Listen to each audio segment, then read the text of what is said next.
K C. വേണുഗോപാലിനെ Rahul Gandhi പുറത്താക്കുമോ? Tharoor വന്നപ്പോൾ 30 minute പുറത്തു നിർത്തിയ രാഹുൽ ഗാന്ധി ആജീവനാന്തകാലം കെ.സിയെ പുറത്താക്കാൻ തീരുമാനിച്ചു. കാരണമുണ്ട് പറയാൻ. അതായത് തരൂറിനോട് രാഹുൽ ഗാന്ധി പറയുകയാണ്, കേരളത്തിലെ സജീവമായി രാഷ്ട്രീയത്തിൽ ഇടപെട്ടോളാം. സജീവ രാഷ്ട്രീയത്തിൽ കേരളത്തിലെ കാര്യങ്ങളിൽ നിങ്ങൾ ഇടപെടണം. കേരളത്തിലെ കാര്യങ്ങൾ തരൂർ കൂടി തീരുമാനിക്കണം. അതായത് രാഹുൽ ഗാന്ധിയുടെ മനസ്സിൽ തരൂർ എന്ന് പറയുന്ന ബുദ്ധിമാനായ ഒരു നേതാവിനെ, വിവരവും വിദ്യാഭ്യാസവും ഉള്ള ഒരു നേതാവിനെ, പറയേണ്ട കാര്യങ്ങൾ കൃത്യമായി പറയുന്ന ഒരു നേതാവിനെ, നിലപാടുകൾ വ്യക്തമാക്കുന്ന ഒരു നേതാവിനെ അങ്ങനെ പുറത്താക്കാൻ വലിയ താല്പര്യമില്ല എന്നല്ല, കെ.സിയെ പുറത്താക്കിക്കൊണ്ട് തരൂറിനെ പുറത്താക്കിക്കൊണ്ട് കോൺഗ്രസിന് മുന്നോട്ട് പോകാൻ കഴിയില്ല. ആദ്യം ഞാൻ ക്ഷമിക്കുക എന്ന് പറഞ്ഞത്, കെ.സിയെ പുറത്താക്കിയാലും രാഹുലിന് പണി വരും. അതുകൊണ്ട് കെ.സിയെ പുറത്താക്കിക്കൊണ്ട് മുന്നോട്ട് പോകാൻ പറ്റില്ല എന്ന് പറയാനാണ് ഞാൻ വന്നത്. പക്ഷെ അതിൽ തിരുത്തൽ വരുത്തിയത്, കെ.സി രാഹുലിൻ്റെ പെട്ടി ചുമക്കുന്ന ആളാണ്. ആ പെട്ടി ചുമക്കലിന് കെ.സിയുടെ മനസ്സിൽ മറ്റ് പല ഉദ്ദേശങ്ങളുമുണ്ട്. അതായത് പെട്ടി ചുമന്ന് കൊണ്ടുപോകുമ്പോൾ ഏതെങ്കിലും വഴിക്ക് തപ്പിത്തടഞ്ഞൊരു സ്ഥാനം കിട്ടിയാൽ, ഇപ്പോൾ ആലപ്പുഴയിലെ MP ആണ്, AICICയുടെ സംഘടനാ ജനറൽ സെക്രട്ടറി ഒക്കെയാണ് കെ.സി. വേണുഗോപാൽ. പക്ഷേ പോകുന്ന വഴിക്ക്, പെട്ടി ചുമന്നുകൊണ്ട് പോകുന്ന വഴിക്ക് എവിടെയെങ്കിലും ഒരു മന്ത്രിസ്ഥാനം തടഞ്ഞു കിട്ടിയാൽ, കെ.സിക്ക് അങ്ങനെ ആരോഗ്യമന്ത്രിയോ ധനകാര്യ വകുപ്പ് മന്ത്രിയോ സഹകരണ വകുപ്പ് മന്ത്രിയോ പൊതുമരാമത്ത് മന്ത്രിയോ ഒന്നും ആകണ്ട. അതിലൊക്കെ കെ.സി മിടുക്കനാണ്. കെ.സിക്ക് അങ്ങനത്തെ അഹങ്കാരമൊന്നുമില്ല. ഈ വകുപ്പുകളൊന്നും കെ.സിക്ക് വേണ്ട. കെ.സിക്ക് വേണ്ടത് മുഖ്യമന്ത്രി സ്ഥാനമാണ്. കേരളം കെ.സിക്ക് ഇരുന്നൊന്ന് ഭരിക്കണം. കെ.സി. വേണുഗോപാൽ അതിനാണ് സോണിയാഗാന്ധിയുടെ അടുക്കളപ്പുരയ്ക്കകത്ത് കടന്ന് ഇങ്ങനെ കറങ്ങുന്നത്. കെ.സി. വേണുഗോപാൽ എന്ത് പറയുന്നു അതാണ് സോണിയയും തരൂറും കേൾക്കുന്നത്.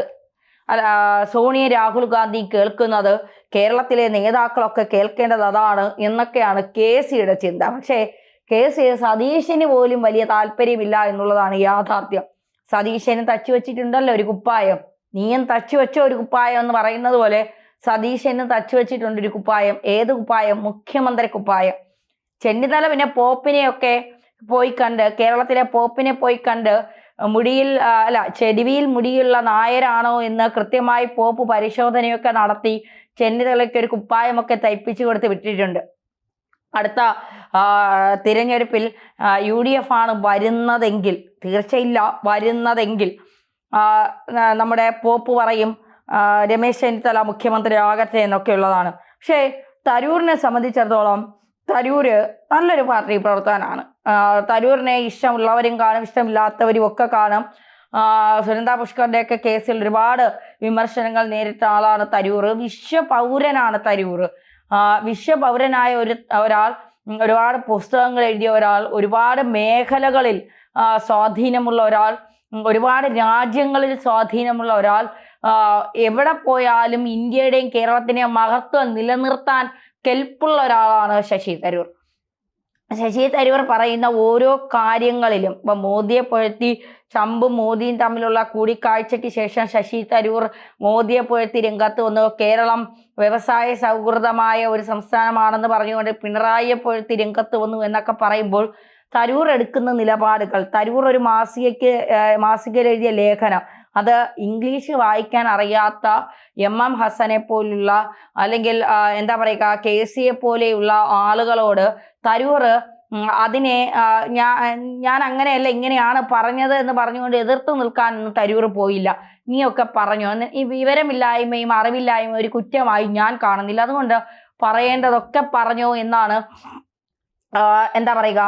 തരൂർ പറഞ്ഞത്. എന്തായാലും തരൂരിനെ രാഹുൽ ഗാന്ധിക്കും സോണിയാഗാന്ധിക്കും ആവശ്യമുണ്ട്. ആ ആവശ്യം കൃത്യമായി തരൂർ ഏറ്റെടുത്ത് മുന്നോട്ട് പോകാൻ തന്നെയാണ് തീരുമാനം. നിയമസഭാ തിരഞ്ഞെടുപ്പ് വരുമ്പോൾ തരൂരിനെ തിരുവനന്തപുരത്ത് തലസ്ഥാനത്ത് നിർത്തി തരൂരിനെ ജയിപ്പിച്ച് മന്ത്രിസഭയിലേക്ക് കൊണ്ടുവന്ന് മുഖ്യമന്ത്രിയാക്കുക എന്ന് തന്നെയാണ് രാഹുൽ ഗാന്ധി ലക്ഷ്യം വെക്കുന്നതെന്ന് പറയാതിരിക്കാൻ കഴിയില്ല. കാരണം കെ.സി. വേണുഗോപാൽ പറഞ്ഞത് ശശി തരൂറിന്റെ വിഷയം ഒരടഞ്ഞ അധ്യായം എന്നാണ്. അങ്ങനെ അടഞ്ഞ അധ്യായമല്ല ശശി തരൂർ എന്ന് KC വേണുഗോപാലിനെ കൃത്യമായി മനസ്സിലാക്കി കൊടുത്തുകൊണ്ട് രാഹുൽ ഗാന്ധി സോണിയാഗാന്ധിയുടെ വസതിയിലേക്ക് തരൂരിനെ വിളിച്ചു വരുത്തിക്കൊണ്ട് കൃത്യമായ കാര്യങ്ങൾ പറഞ്ഞു. രാഹുൽ ഗാന്ധിക്കും പറയാനുള്ളത് പറഞ്ഞു. കോൺഗ്രസിന്റെ പ്രഖ്യാപിത നിലപാടുമായി മുന്നോട്ട് പോകണം. കോൺഗ്രസിന്റെ പ്രഖ്യാപിത നിലപാടെന്ന് പറയുന്നത് മോദി വിരുദ്ധതയാണ്. അവിടെയാണ് രാഹുൽ ഗാന്ധിയോട് ഒരു എതിർപ്പ് പറയാനുള്ളത്. മോദി വിരുദ്ധതയും പറഞ്ഞുകൊണ്ട് എത്ര നാൾ നിങ്ങൾ ഇങ്ങനെ പിടിച്ചു നിൽക്കും? ജനങ്ങൾക്കിടയിലേക്ക് ഇറങ്ങിച്ചെന്ന് അവർക്ക് എന്താണ് ആവശ്യം, അവരുടെ ആവശ്യങ്ങൾ അറിഞ്ഞ് മനസ്സിലാക്കി മുന്നോട്ട് പോയാൽ മാത്രമേ ഒരു നല്ല നേതാവായി രാഹുൽ ഗാന്ധി അവർ അംഗീകരിക്കൂ. അല്ലാതെ KC വേണുഗോപാൽ പറയുന്നത് പോലെ 4000 കിലോമീറ്റർ ജോഡോ യാത്ര നടത്തി നിങ്ങൾ കിതച്ചതല്ലാതെ കോൺഗ്രസ് കുതിച്ചൊന്നും ഇല്ല എന്നുള്ളത് നമുക്ക് നന്നായിട്ട് അറിയാം. ഡൽഹിയിലെ തിരഞ്ഞെടുപ്പ് വന്നപ്പോൾ വട്ടപൂജ്യത്തിലേക്ക് കോൺഗ്രസിന് മാറേണ്ടി വന്നത് ഈ KCയുടെ ഉപദേശം കേട്ടതുകൊണ്ടാണ്. സത്യത്തിൽ പാർട്ടിയിൽ ആർക്കും KCയെ താല്പര്യമില്ല എന്നുള്ളത് KC വേണുഗോപാലുമായി ബന്ധപ്പെട്ട ഓരോ വാർത്തകൾ ചെയ്യുമ്പോഴും അതിനടിയിൽ വരുന്ന കമന്റുകൾ കണ്ടാൽ തന്നെ മനസ്സിലാകും KC വേണുഗോപാലിനെ ഒരു പാർട്ടിക്കാർക്കും ആവശ്യമില്ല എന്നുള്ളത്. KC ഒന്നും നയിക്കാൻ കോൺഗ്രസ്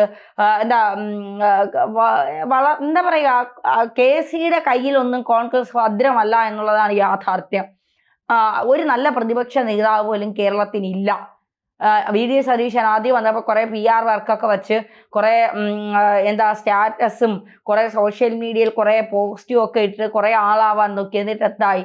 സർക്കാരിനെതിരെ നേരെ ഒരു സമരം നടത്താൻ ഇവിടെയുള്ള പ്രതിപക്ഷ നേതാവ് VD സതീശന് കഴിയുന്നുണ്ടോ? ഇല്ല. സർക്കാർ എന്ത് പറഞ്ഞാലും കുറേ KSU പിള്ളേര് ആ സെക്രട്ടേറിയറ്റിന്റെ മുന്നിൽ ചെന്നിടത്ത് ബഹളം വയ്ക്കും. കുറേ ജലപീരങ്കിയും വാങ്ങിച്ച് കുറേ അടിയും വാങ്ങിച്ച് തല്ലും വാങ്ങിച്ച് അവന്മാര് കിട്ടിക്കൊണ്ട് വീട്ടിൽ പോകും. ഇത് തന്നെ നടക്കുന്നു. അല്ലാതെ ഇവിടെ എന്താണ് നടക്കുന്നത്? അതുകൊണ്ട് KC വിചാരിച്ചാലൊന്നും കോൺഗ്രസ് രക്ഷപ്പെടാൻ പോകുന്നില്ല. അതിനെ തലയ്ക്കകത്ത് മൂളയുള്ള തരൂരിനെ പോലെയുള്ള ആളുകൾ രംഗപ്രവേശനം ചെയ്യണം, രംഗത്തിറക്കണം. അത് രാഹുൽ ഗാന്ധിക്ക് മനസ്സിലായത് കൊണ്ടാണ് രാഹുൽ ഗാന്ധി കൃത്യമായ നിലപാടുമായി മുന്നോട്ട് പോകുന്നത്. KCയുടെ ഇഷ്ടത്തിന് ഇനി രാഷ്ട്രീയ പ്രവർത്തനം നടത്താൻ കഴിയില്ല. അതായത് രാഹുൽ ഗാന്ധി ഉപദേശിച്ച് ഒരു വഴിക്കാക്കി KC. രാഹുൽ ഗാന്ധി KC വേണുഗോപാലിന്റെ ഉപദേശം കേട്ടാണ് പല തീരുമാനങ്ങളും എടുക്കുന്നത് എന്നാണ് കിംവദന്തികൾ. അതെന്തോ ആവട്ടെ, ഒരാൾ ഉപദേശിക്കാനുള്ളത് നല്ലതാണ്. പക്ഷെ ഉപദേശിച്ച് ഒരു മനുഷ്യനെ പടുകുഴിയിലേക്ക് കൊണ്ടാക്കുന്നത് നമ്മൾ കണ്ടുകൊണ്ടിരിക്കുകയാണ്. എങ്ങനെ ഇരുന്ന മനുഷ്യനാണ്? ഭാവി പ്രധാനമന്ത്രി എന്ന് പറഞ്ഞുകൊണ്ട് എത്ര നാൾ കൊണ്ട് ആ കുപ്പായിട്ട് നടക്കുന്ന മനുഷ്യനാണ് അങ്ങേരെ. എന്നിങ്ങേര് KC വേണുഗോപാൽ രാഹുൽ ഗാന്ധിക്കൊപ്പം കൂടിയോ അന്ന് തുടങ്ങി രാഹുലിൻ്റെ പതനം എന്ന് തന്നെ പറയണം. രാഹുൽ ഗാന്ധിക്ക് നേരെ സംസാരിക്കുക, എവിടെയെങ്കിലും പോയി നിന്ന് സംസാരിച്ചാൽ അത് ഇന്ത്യ വിരുദ്ധമാകും. ഇന്ത്യയിൽ നിന്നുകൊണ്ട് ഇന്ത്യയുടെ ജനങ്ങളോട് പറയുകയാണ് ഇന്ത്യക്കെതിരെ പോരാടണമെന്ന്.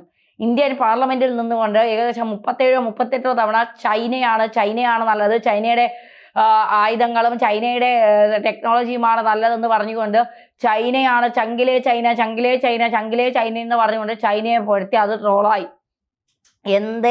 എവിടെ എങ്ങനെ പറയണമെന്ന് ഒരു പിടിയില്ലാത്ത മനുഷ്യനാക്കി രാഹുൽ ഗാന്ധിയെ മാറ്റാൻ KC വഹിച്ച പങ്ക് വളരെ വലുതാണ് എന്ന് പറയാതിരിക്കാൻ കഴിയില്ല. എന്തായാലും തരൂറിനെ ഹൈക്കമാൻഡ് ഇപ്പൊ പുറത്താക്കും.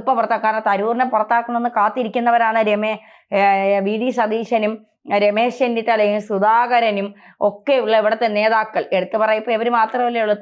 മുഖത്ത് നോക്കുമ്പോൾ ചിരിയും അങ്ങോട്ടും ഇങ്ങോട്ടും തിരിയുമ്പോൾ തമ്മിൽ കൊഞ്ഞനം കാണിക്കുന്നവരുമാണ് ഇവർ 3 പേരും. അതുകൊണ്ട് ഇവർ മാത്രമേ ഇപ്പോൾ തരൂറിൻ്റെ ശത്രുക്കളായുള്ളൂ. ശത്രു എന്ന് പറയുന്നത് തരൂർ കേരള രാഷ്ട്രീയത്തിൽ സജീവമായാൽ മുഖ്യമന്ത്രി കുപ്പായം പോകും. അധികാരമാണല്ലോ ഇവരുടെയൊക്കെ ഒരു അജണ്ട എന്ന് പറയുന്നത്. ലക്ഷ്യം അധികാരമാണ്. Z വരെയുള്ള ഗ്രൂപ്പുകൾ ഉണ്ടാക്കും. എന്തിനാണ്? അധികാരം കിട്ടിയില്ലെങ്കിൽ അധികാരം വേണം. പാർട്ടി എങ്ങനെ പോയാലും നോ ടെൻഷൻ, ഞങ്ങൾക്ക് അധികാരം കിട്ടിക്കോട്ടെ, ഇനി തരൂർ ഭരിക്കട്ടെ എന്ന് രാഹുൽ ഗാന്ധി തീരുമാനിച്ചാൽ സതീശനും ചെന്നിത്തലയും സുധാകരനും ഒക്കെ തേഞ്ഞിരിക്കുന്നൊരവസ്ഥ കാണേണ്ടി വരുമല്ലോ എന്ന് ആർക്കുമ്പോഴാണ് ഒരു സങ്കടം.